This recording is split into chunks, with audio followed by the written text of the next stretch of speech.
And yeah, I've had the pleasure of working with Rand over these years. And I'm fortunate now to be at WL Gore and Associates. I've been there since December, so 9 months. And I'm fortunate because I get to work with great people like Lori Seal, who's leading our marketing excellence leader. So at dinner, if we sit down and the conversation goes to her instead of me, I'm fine with that. She's got a lot to offer as well, and she was instrumental in doing a lot of the work leading up to what I'm going to share with you today.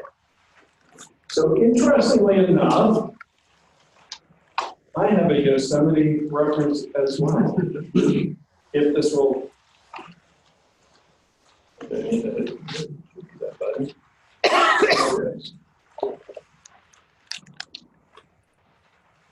If I get past slide 1. Sorry.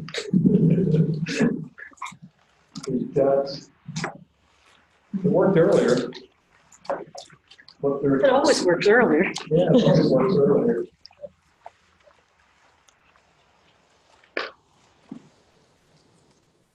And this is eating into happy hour, so I apologize.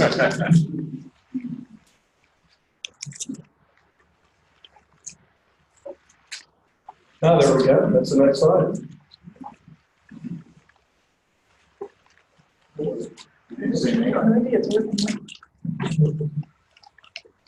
So this is not El Capitan, but it is Half Dome.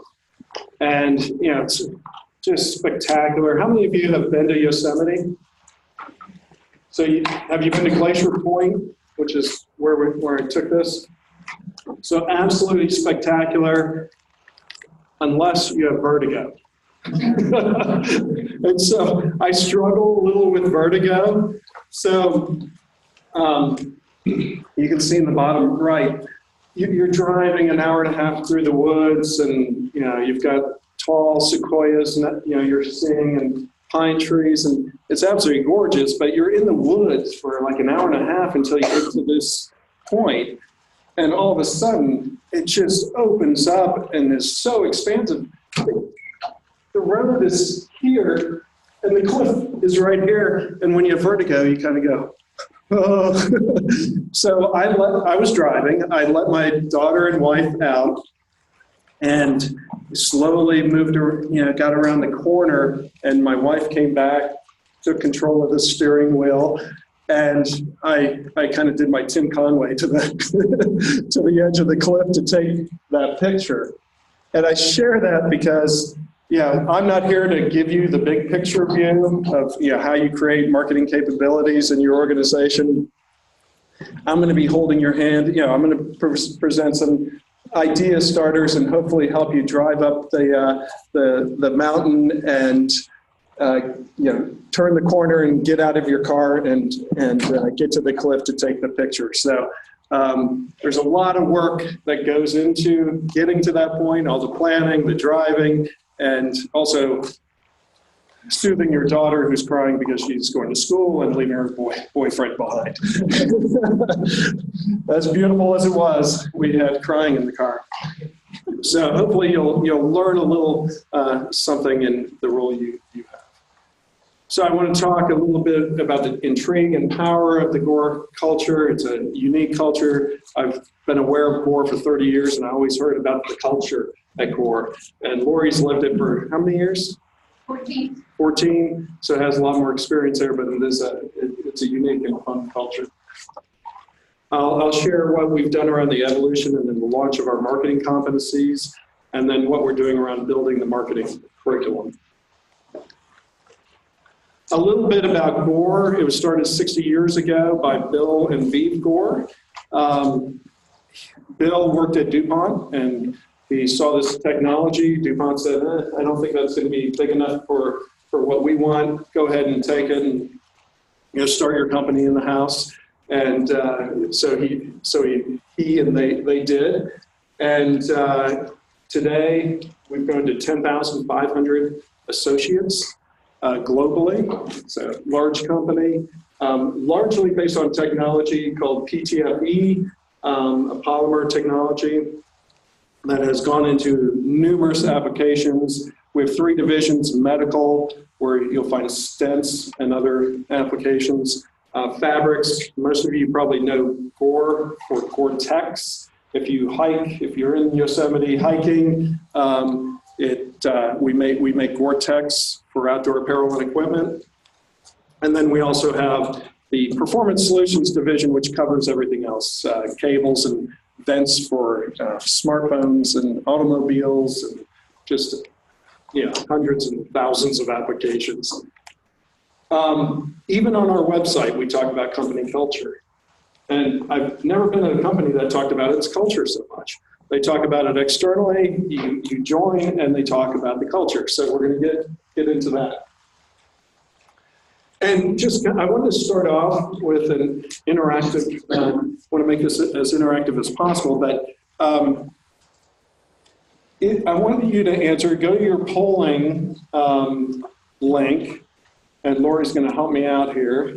Go to your polling link and answer the question, is your culture helping or hurting your ability to develop the capabilities of your marketing organization? Ultimately, it's probably a little combination of both, but is it more hurting or more helping? Let's see where we come out here.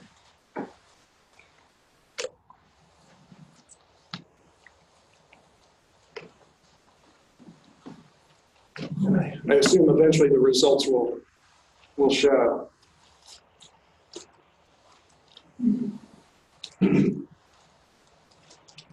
Hurting, oh my. There's a consulting opportunity here on the culture. Yeah, there's a lot of things that get in the way of building marketing capabilities. Training and development's not always the first thing on the list. There are other priorities, the short-term view. So we'll get into that a little bit more, but I want to share a little bit about Gore and his culture. Some of the positive things, great things I saw when I joined. I always just heard about the culture, but when I joined, I got to get in-depth knowledge about the principles. So Gore is a 60-year-old company. It's still private, and that helps as well. We generally take a much longer view. But Bill Gore established these principles early on, and they still remain today. The language has been tweaked a little bit, but when I came on board and saw the freedom principle as a talent development leader for marketing, I said, this is good. Where Bill Gore established basically a learning culture 60 years ago by saying we believe in each other and we will allow, help, and empower our fellow associates to grow in knowledge, skill, and scope of responsibility. Like, yeah. Now, some people interpret this as I have the freedom to do whatever I want. That's not, there's constant reminders, that's not what that principle says. It is an empowering principle, but it doesn't allow you to do whatever you want. At Gore, there's this, it's a culture, it's a great culture if you're self-motivated and you work well with teams and work well with others. If you're an independent, want to do your own thing kind of person, it's not a great culture for you. But the other principles, fairness, commitment, waterline. So there's a lot of confusion, or for me, I was like, I don't quite understand the waterline principle, but it makes sense over time. We consult with other associates before taking an action that could cause serious damage to the long-term success or reputation for an enterprise. So it's an empowering one that says, you can make decisions, but make sure you think about whether this is going to have an impact on business moving forward. We talk a lot about commitments. We don't talk about what jobs people have, what roles people have. We talk about what are your commitments. And what I like about it is it becomes almost, you almost take it seems more, you're taking more responsibility when you talk about your commitments. And I really like that language. So when I review this with you, I'm not expecting you to go back and change your culture and change your guidelines or principles. But you can think about it in terms of how you operate within your teams. And because I worked at DuPont, I worked at GE, we had different principles. But a lot of these principles that Gore developed really apply it at a team level as well. And so try to think about it in terms of that. But I love those 4 principles, and they're so good they've lasted 60 years. How we work. So we, when you join, they talk about the lattice structure. So we're not hierarchical. We have a lattice structure. We don't have bosses. We have leaders, but an individual contributor can also be a leader, that you're going to the person with the most expertise. When I first joined, though, they said, take 3 months and focus most of your effort on building your lattice.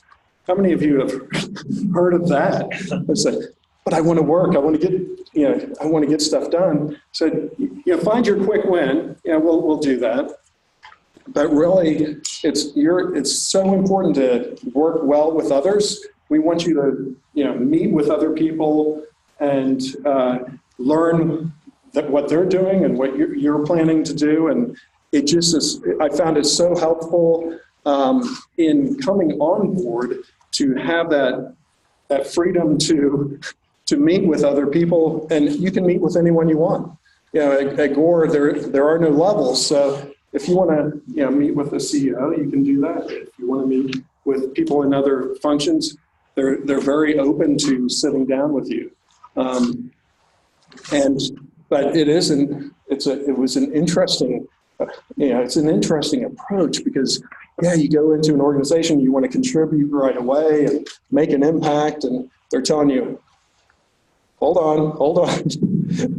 We know you want to do that, but ultimately, for the long-term good, we want you to build your lattice as much as possible. And it's also, I mentioned teamwork and relationship building based on trust, integrity. That's one of our guidelines as well, and to make sure you're working with integrity, be responsible, compensation based on contribution, makes sense. And we also talk about investments, not budgets. Budgets is a bad word, which is something I, as a marketer, don't you like to hear that? We're actually investing, and it's not just about a budget that can get slapped tomorrow.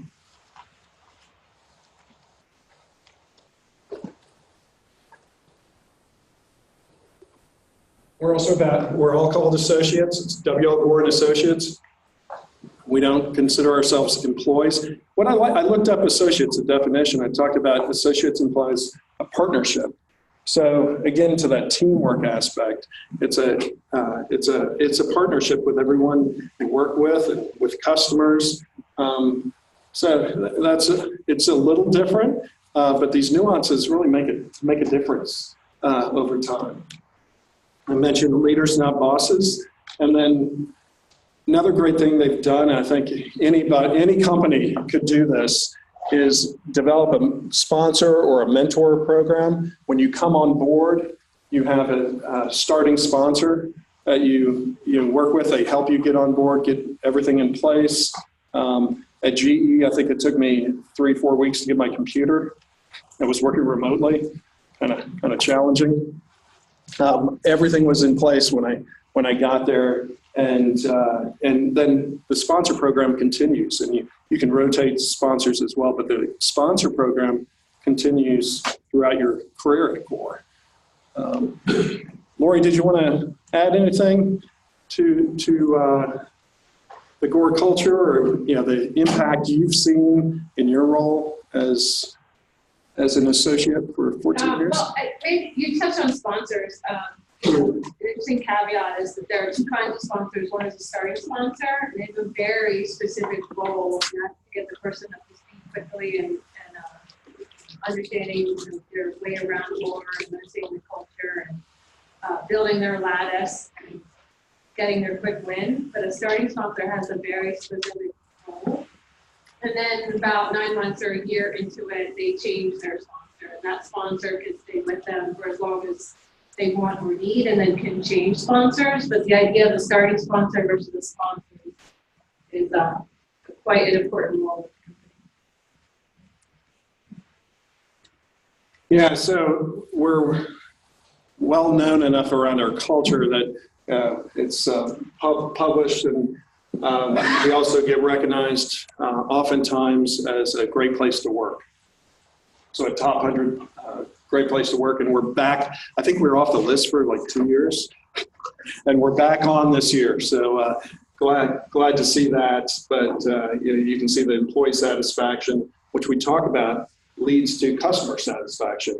So they're interlinked. If you have employees that are satisfied, they're going to be better able to make customers satisfied. So it's been an absolutely great experience to be on board. It's funny, we had a meeting where we were talking about our new brand promise, together improving life, and there was a breakout session, and they were talking about the onboarding process, and people were talking about how poor our onboarding process is, and I said, time out. Relative to other places I've been, the onboarding process is far and above beyond what they do with the sponsor program, with making sure that everyone's taken care of day one, with the attention that's given, with the workshops. I mean, we go to classes over the first 6 months talking about the culture and talking about how to be impactful at Gore, and they've really, while some of it needed refreshing, the actual program is pretty fantastic. And Lori just created, is making it better by creating an onboarding guide that's in pilot phase now to improve further improve the onboarding process. So yeah, we're doing a lot of things right.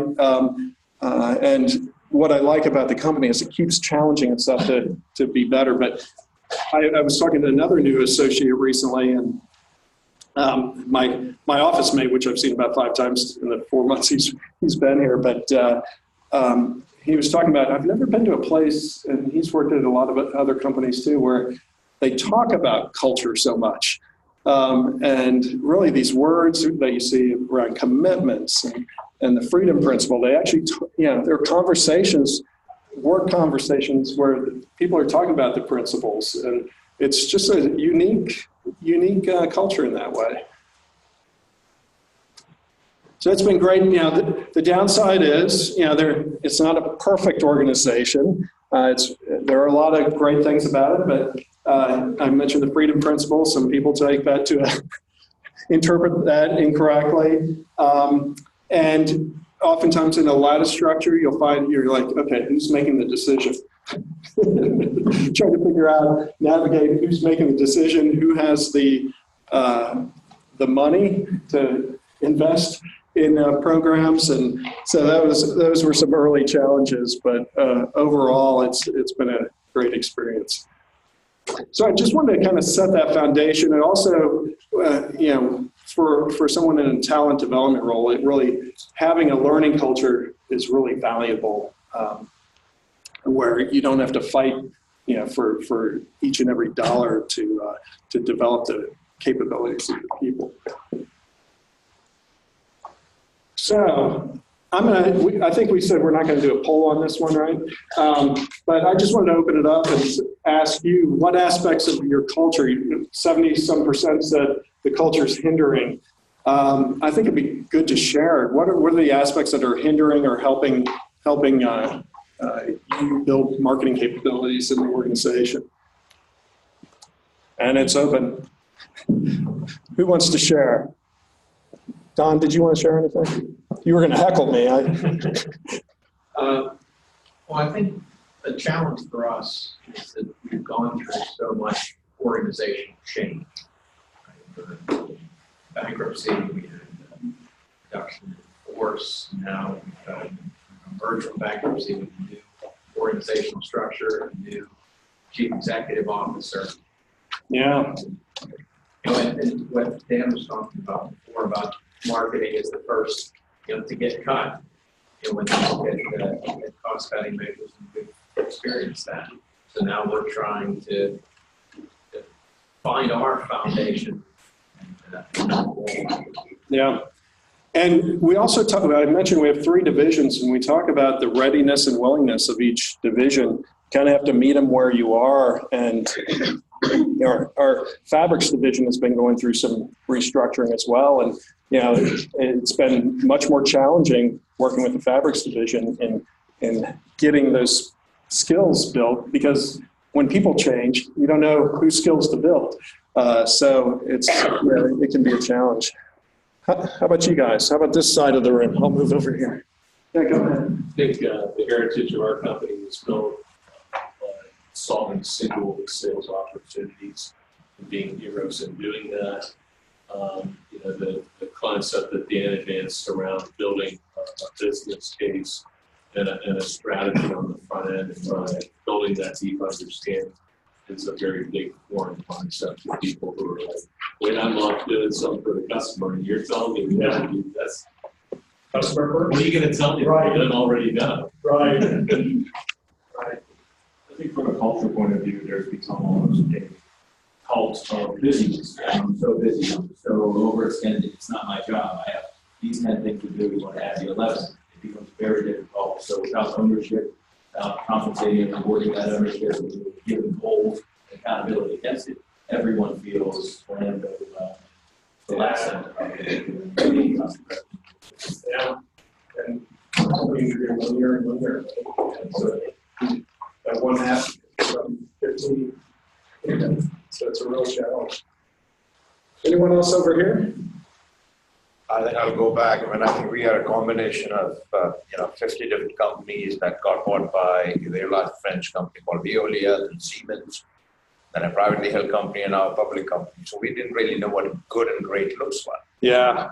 So every part of the organization thought they were the best in what they were doing, and when you look for us now, so actually that's what Amit and I, we both have the same first name. We are now doing the cross.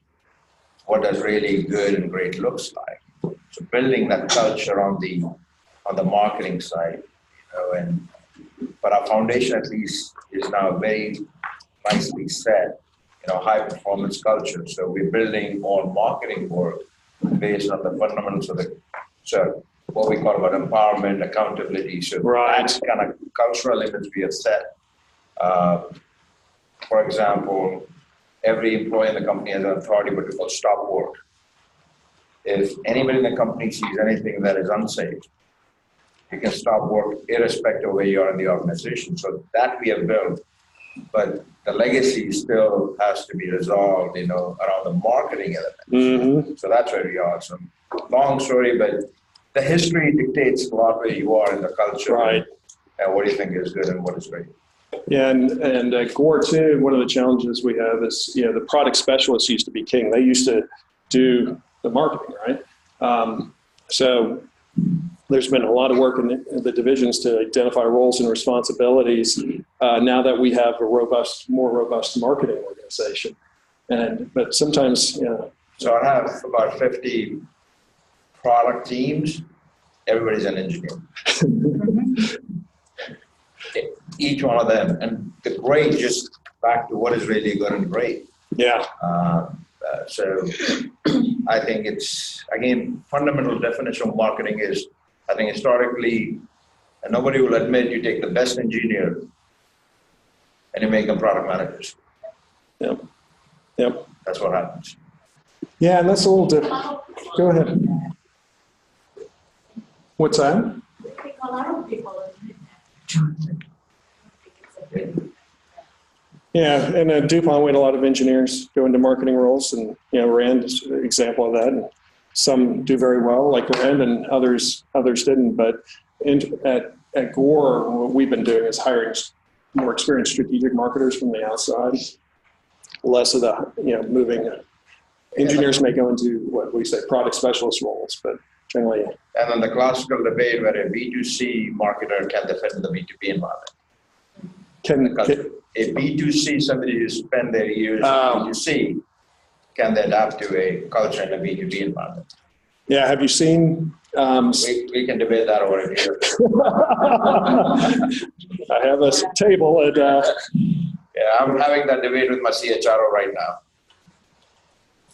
Good. Anyone want to add to that before we move on? But yeah, culture is powerful, and we're all challenged to figure out, how do we get around those barriers? And like the discussion earlier around building business case, building a market case. Go ahead. Just say that in the B2B organizations we work with, sales is king. Marketing is seen as sales support. Whereas I think Dan pointed out, marketing needs to become more strategic. Yes. And he called it front-end work. Yep. Insight mining, business case development. It's a huge transformation for a lot of B2B companies. But the more we can do it, the more it's going to be. Yeah, and coming from the Marcom world, we talked a lot about that too. How do we become more strategic instead of, being the I need a organization, I need a brochure, I need a trade show. Trying to become more strategic around that. And that's building some skills and capabilities as well. There were some articles a couple of years ago about marketing losing its seat at the strategic leadership table, or in danger of losing its seat, right? Which is a very scary thing for everybody in marketing. Yep. So I think it's not a nice thing, it's a mandate, it's an imperative that I think we challenge ourselves to be more strategic on the front end. Yep. Yeah, the front end works. So good discussion, and can be continued over here at dinner. So I wanted to ask, do you have a marketing, go back to your polling, do you have a marketing competency model? Yes, and happy with it. Yes, but needs work. No.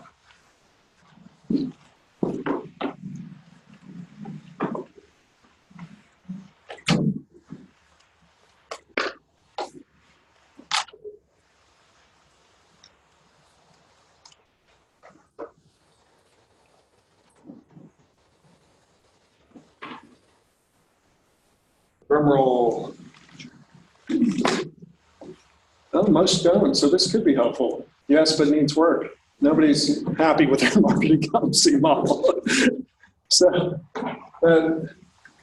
yeah, hopefully this section will be helpful then.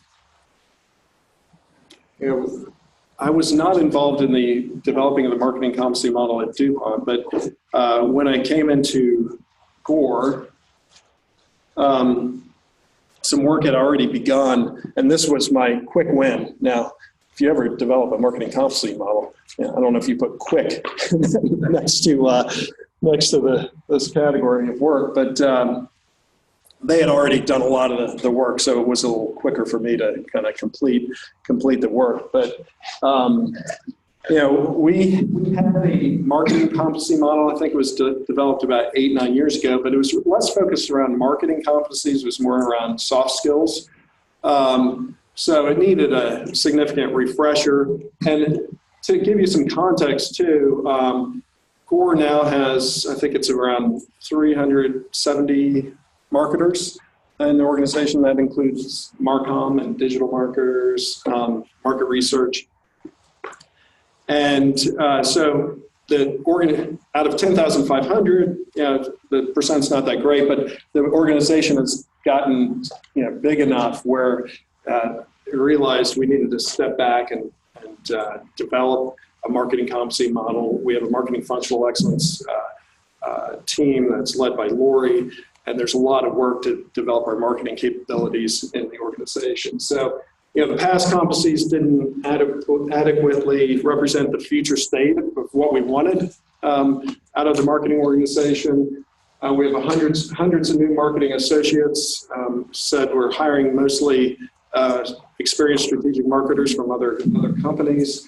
And so, associates just want a compass, okay, what's expected of me? And that helps them in understanding how we hire, assess, and develop.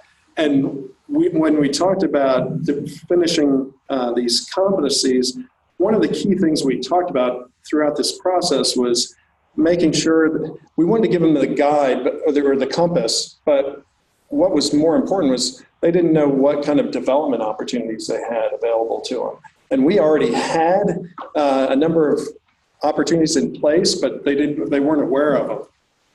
So we wanted to make sure that we're identifying those development opportunities as we roll out the competencies, not just roll out the competencies and say, good luck. We actually wanted to share and provide development resources for them. And we wanted to benchmark with these where we're at as a company relative to other external companies. Hey, real quick, you mentioned the marketing functional excellence. Department, whatever. Does this support that, or did this come out of that, or how does that play together? It came out of the functional excellence team deciding that we wanted to update our competencies. Our competencies were called sales and marketing competencies. They weren't marketing competencies, and they were, I'll use the word fluffy, but things like business knowledge. They weren't really skills, knowledge, and behaviors of marketing.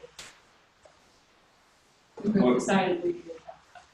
And the functional excellence team is a group of people within marketing that were charged with developing the model. Is that, or what's the broad purpose of it? It's kind of like a council. Okay. And the 3 pillars of our charter are around talent development, so building talent through understanding competencies and driving development, and then guiding function. So we don't have CMO in our company, so our council recommends how to guide the marketing functions of the organization, and the third one is around communication.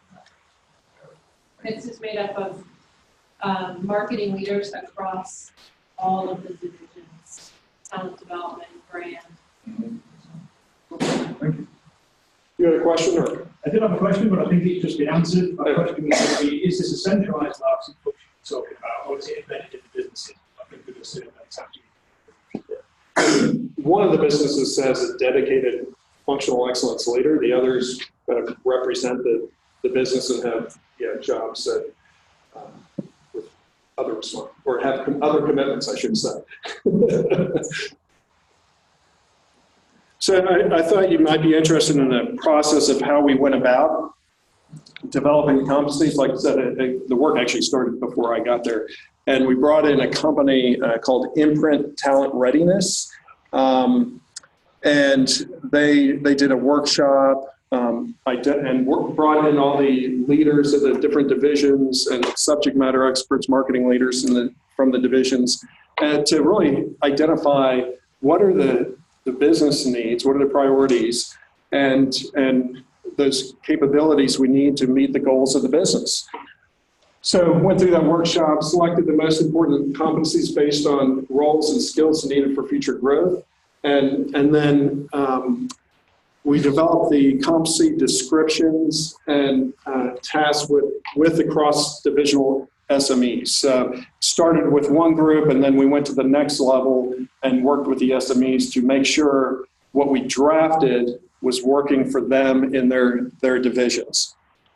We also saw those, so quick is not the right, quick win is not the right term, because anytime you engage people, it slows things down. But in the end, we wanted them to become ambassadors of the program as well. And so we worked with those SMEs to finish this off. And I'm doing this, I'm going to share with you the 9 core competencies we identified. I'm actually working right now on developing the specialty competencies around market research, Marcom, a couple other roles. But it does take time. So we kind of did this, we have this learning and development cycle that we use, understand what is needed, identify those competencies, assess how well you're doing. I think if you skip this step, you're missing some of the point. And then, what can associates do to develop their competencies?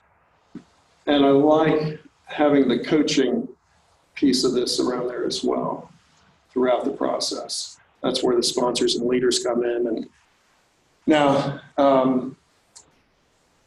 relative to development, one of the things we found when we did I was in a meeting like this, a marketing community meeting, and I asked, how many of you are having good professional development discussions with your leaders? And I think the number was like 37% said yes. So we still have work to do and some gaps to fill, but this is a cycle we use in our work. So these may look familiar. They're consistent with, I think, what Dan shared as well. which is good to see. But go-to-market strategy and integration, insights relative to competitors, customers, market, segmentation and targeting, value propositions, branding, digital marketing, and third-party management is kind of an oddball in this equation, but there's so much work that's done with third parties. We included this one as one of the core marketing competencies. Don, question. So Yes. did you test or assess, not better word, assess all the 370 associates and all the 9 competencies? Or did you break? So we have not yet done that. Okay. And I'll share with you kind of where we're at. We have not yet done that. And so we'll get there. But I think this is polling, right? We can do this in polling. Want to understand, relative to your companies, what are your company's top 3 priorities? Or do these match your company's priorities, and what would be your top 3? We also have another option there as well. Just going to make a comment. Yeah. I'm pretty impressed with that list. In fact, I would argue that 7 out of 9 or 10 or 9 is 9. 9. I would argue that 6 to 7 out of 9 are highly strategic competencies. Mm-hmm. These are not tactical mark-on competencies for the most part. Yep. It's very thought-intensive, strategic. Pretty impressive. Yeah, thank you. I see that in the organization. Not surprised with forward. I don't think this is supposed to be markup. No, it's not. She called it marketing competencies. Yeah, these are marketing, and we do have specialty competencies coming for Marcom. And part of it's, a strategic component of communications. Yeah. And you can, and ultimately we talked about, do we combine market competitive insights together? There are other competencies we discovered that you could put on the list, but we said, we got to kind of start somewhere and keep it to 9 kind of maximum. Yeah, you have a. I think that is what given that historically marketing has been associated with marketing communications.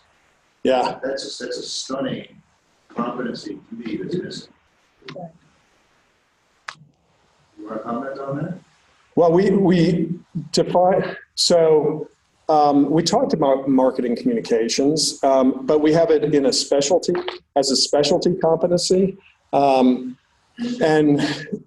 we determined that all the roles, and Lori, add to this or clarify as needed, but there were a lot of discussions before I joined, but I believe around Marcom, it was that if you're a market researcher, for instance, which is under the marketing umbrella, that you need to have as much competency around as a Marcom professional. Obviously, strategic marketers should have some competency around Marcom. We did add branding in there, but we did not include Marcom. Did you want to add to that at all? Yeah, I think it was just it was a recognition that there's a lot of marketing capability that's upfront. So you see a lot of the strategic nature, and there's a lot from a back end or commercial aspect. So we wanted to find ones that every single one of our 270-some marketers needed to have some level of competency. It doesn't have to be the highest level, but some level of knowledge and competency. So everybody has to have the 9. And I don't know, Don, if you're going to show the other specialty, but integrated marketing communications, IMC, is a specialty. Market research is a specialty one. So there are a number of other specialty ones that. You don't even have 4 minutes about the rolling up of those ratios. Yeah, that's right. Yeah, they get enough attention. I was just going to add the terms that I've always liked are inbound marketing and outbound marketing. And they're really very different skill sets. Yeah, good point. I was going to ask, I assume third-party management is management of agencies and vendors versus strategic alliance development partners. Yeah, it's more focused around agencies. We work with so many of them. So what do we have? Go-to-market strategy, competitive insights, branding, digital marketing. We're pretty consistent. I wonder how many numbers do we have embedded in there? Can you tell that? Okay. I would have expected more value prop and market insights up there. I was only letting you pick I one. was only letting you pick one. Oh, it only let you pick one. Yeah. Okay. Because I Okay. had value prop, and then when I chose something else, it flipped to something else. Okay. So So doesn't mean value prop's not you get the one important. that's stuck. Yeah. Okay. Oh, interesting. Yeah, and we have, we've taken over the last, I think it's 2 years, we've hired people around digital marketing, and you kind of go, well, digital. Ralph, what is your your workshop? You're in the post-digital world. We're kind of I don't know what you're talking about. Post-digital. Post-digital. Yeah. So, but there's such a gap on digital marketing and customer experience as well. We've hired and have people in place around customer experience. So I know Ralph can appreciate that. So Good. I may be naive, but what's digital? Or what is post-digital? A lot of people are still talking about getting better at digital marketing. I know where the customers and consumers don't differentiate between different marketing. Okay. So this false It's a chance. divide between Yeah. digital and non-digital is really actually getting that right. Advancing your capabilities and having more impact. So when you all develop your marketing competency model and roll it out, I was going to share how we rolled it out and provide some tips. We had efforts at both the enterprise level. So I'm at the enterprise level in talent development, but we said for these to actually become sticky within the divisions, we needed the divisions to own this and the leaders to really own it. So making sure, what's that?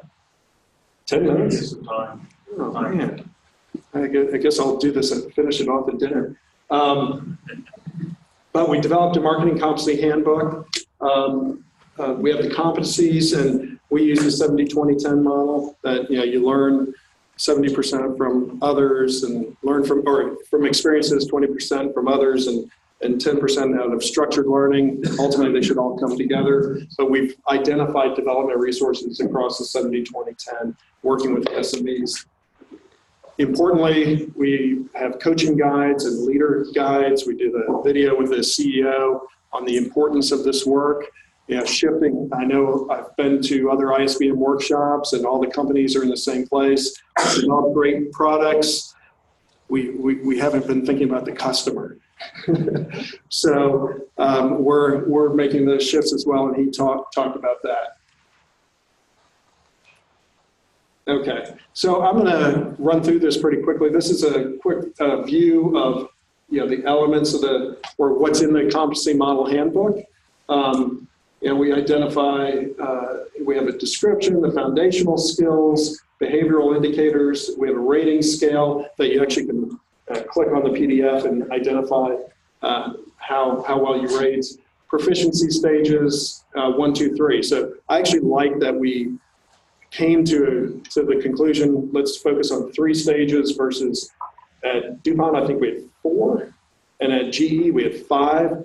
I think it overwhelms people. The more you can simplify, we simplified the names of the competencies.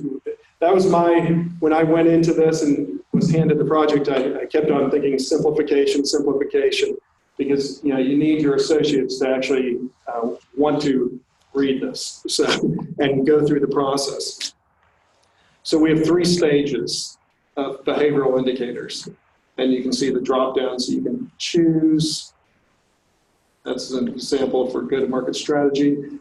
We have relationships with Gartner, with ISBM, with Get Abstract, and what else do we have up here? But we, like I said, people didn't know we even had these relationships. So this was another way to share what resources were available to them for each competency. And I should add, more importantly, what are those experiences and how can you learn from others? Giving us some examples. So we have not rolled out the diagnostic tool yet to assess. So we're kind of leaving it to the divisions and the leaders to make this stick within the organization. I have a few numbers that indicate that actually this has been pretty well received. Up to 75% have downloaded the handbook since launch. I bet it's 50%. I based it on the number of marketers we have, and we've had 278 downloads, and we have 370 marketers. I figure some have probably downloaded a few times. We probably have product specialists who've downloaded, others who have downloaded. So in the range, I would say 50 to 60% of marketers have downloaded the handbook, which is a nice leading indicator. The coaching guide has been downloaded as well at a similar rate. So this says that the leaders are really wanting to have these more robust discussions with their marketers.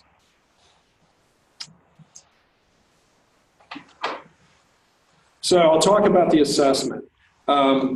Initially, we were looking to do that this fall. We're now shifting it to January or next year, early next year. And it's because we decided to roll out the specialty competencies and then do the diagnostic.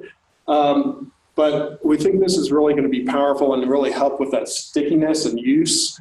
We're working with a firm called Imprint, who helped us in developing the model and identifying those competencies. And it has, there's two parts. There's the knowledge assessment. So you take an assessment of knowledge based on each of those competencies. And we have a practice assessment.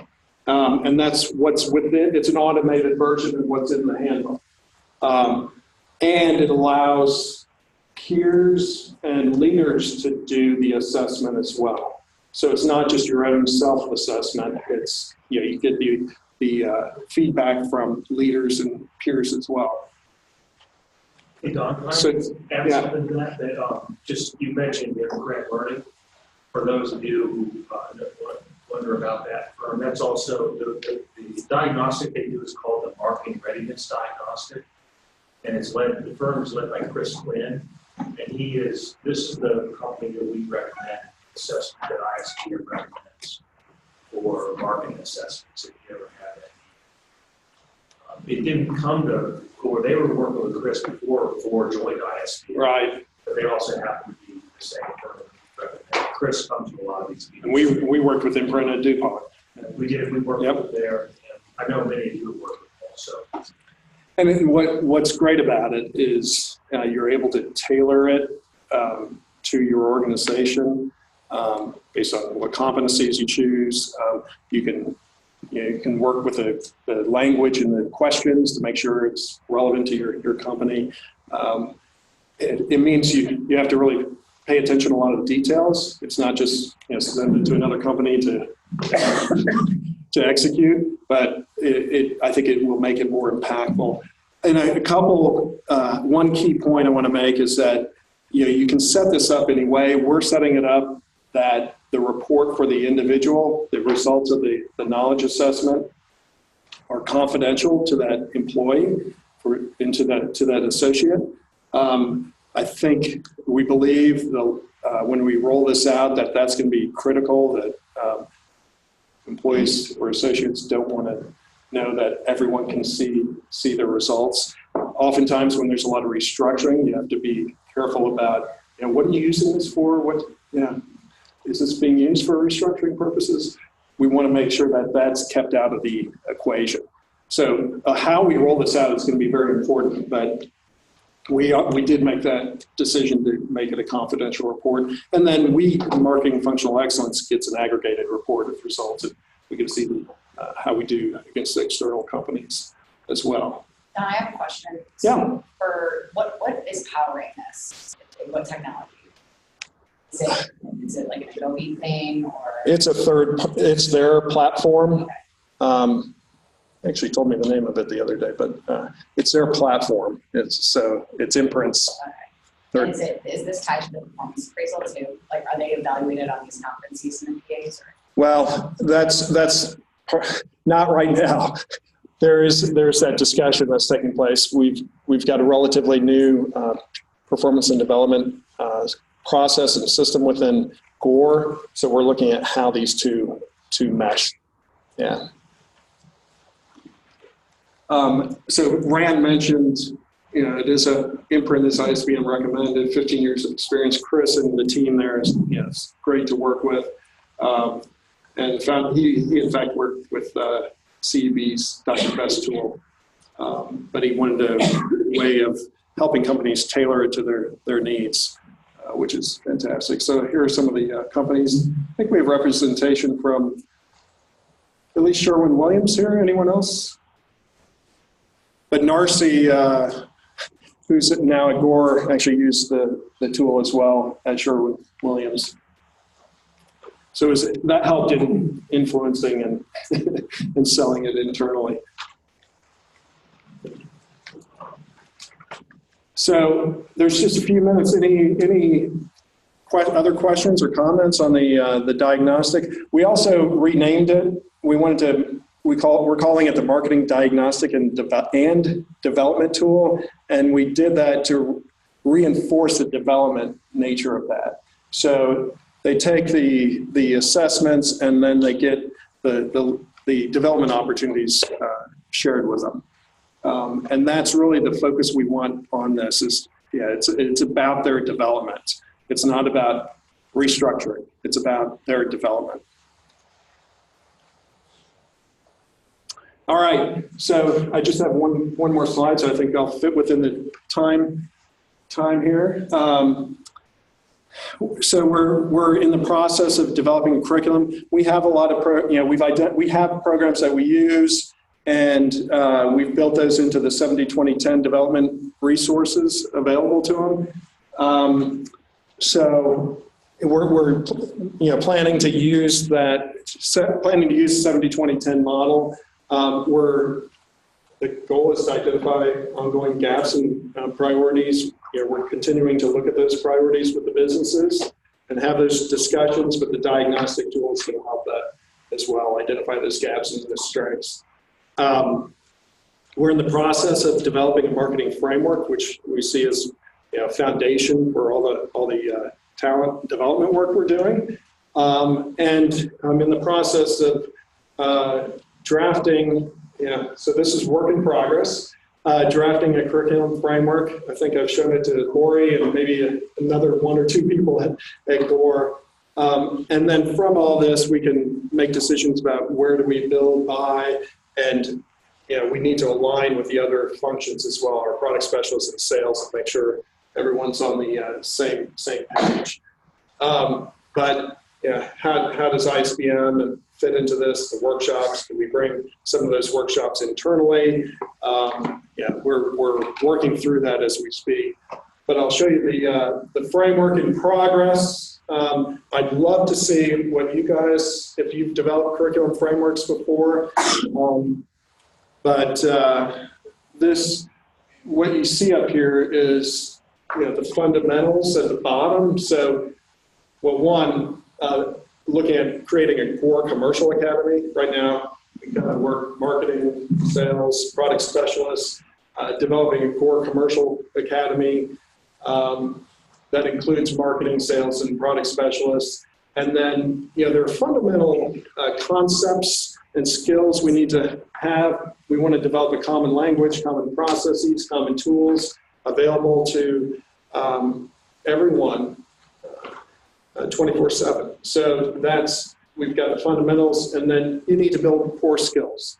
Whether you're in marketing, sales, or product specialist, you advance, build your skills further. You actually may be working across teams as well, and moving them from good to great. So how do you build those advanced skills, and then you get your subject matter experts, and you're building the skills and creating mastery skills, masters of subject matter experts. And so I have not even shared this with the product specialists in the sales organization. While we're seeing it first. So, it's new, but they have to also link to the expected core behaviors and professional skill development or leadership practices and other functional competencies, and be enabled by a powerful business ecosystem. Because what we don't want to do is create training and then people go back and do their same old thing. And we're looking at it and we want to make sure everything is in place so that there's impact from that training. People are actually applying what they're learning. So this is a start. Somebody asked about the marketing functional excellence team. This is a team, and thank you, Lori. I'm not up there in person, but I'm on the team now.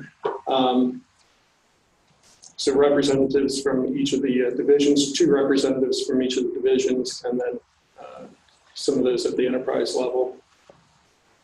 And there's my contact information. So thank you. And when next time we go to Yosemite, I will not be at the top. I'll be at the bottom camping. And I'll meet you down there and we can look up instead of looking down. But yeah, thank you. And I'm around the next couple days and we'll welcome any questions as Lori will as well. So thank you.